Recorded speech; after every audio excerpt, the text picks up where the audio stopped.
Yaro ne dan shekaru 14 da aka maki gilla mafi muni akan abin da bai aikata ba. Ku yi tunanin yaronku, dan uwanku ko kaninku mai shekaru 14 yana da tsananin tsoro ga duhu, yana da burin zama likita, yana son wasan kwallon kafa kuma ya kasance abokin kowa saboda kyawawan halinsa.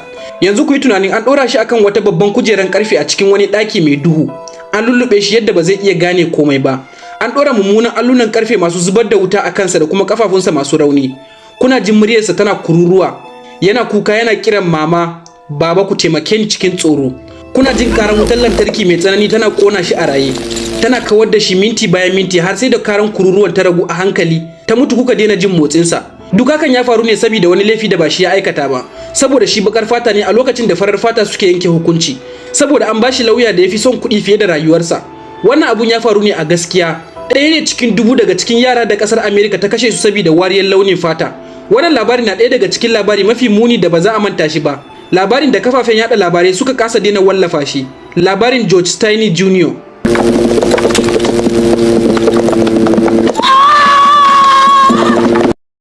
A ranar 16 ga Yuni, shekara ta 1944, bayan wata shari'a da ta gudana na sa'o'i uku kacal ba tare da wani lauya mai kare shi ba, an yanke ma George hukuncin kisa ta hanyar wutar lantarki. Amma abun da ya faru nan ne na ɗaya daga cikin munanan abubuwa da suka taɓa faruwa cikin tarihin hukuncin kisa.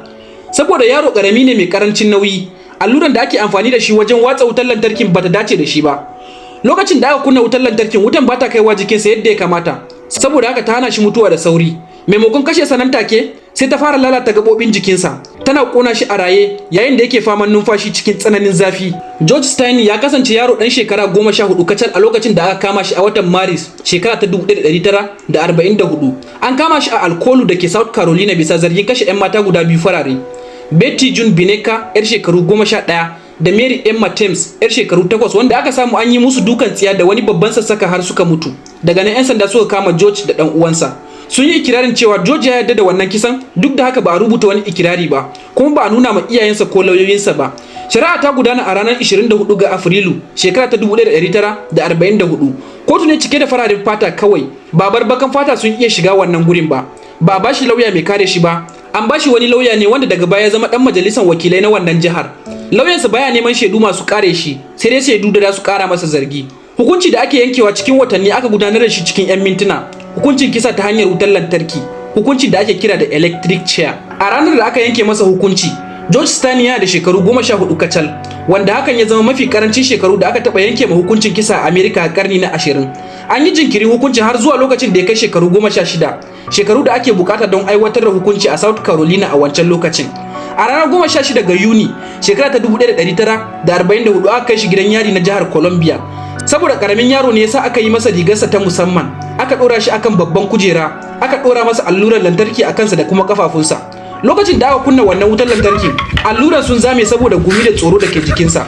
Wutar lantarkin ba ta ratsa jikinsa yadda ake so, sai aka sake kunna ta. Wuta da ke kashe mutum cikin 'yan dakiku kaɗan, a nasa karon sai da ta kai mintuna 7 yana ihu saboda azaba. Wuta ne da ba ta tafasa yadda ake so, bata kashe sa ba ko bata bar sa a raye ba.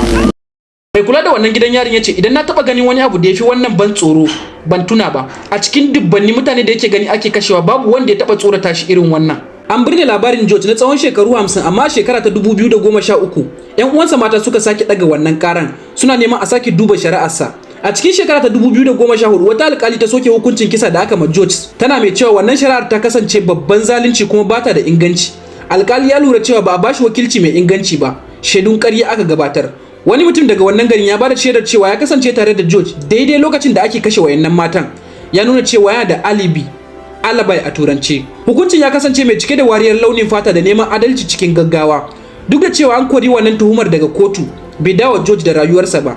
Ya mutu a cikin mafi munin yanayi da bai dace da dan adam ba, balle yaro mai karancin shekaru irin George.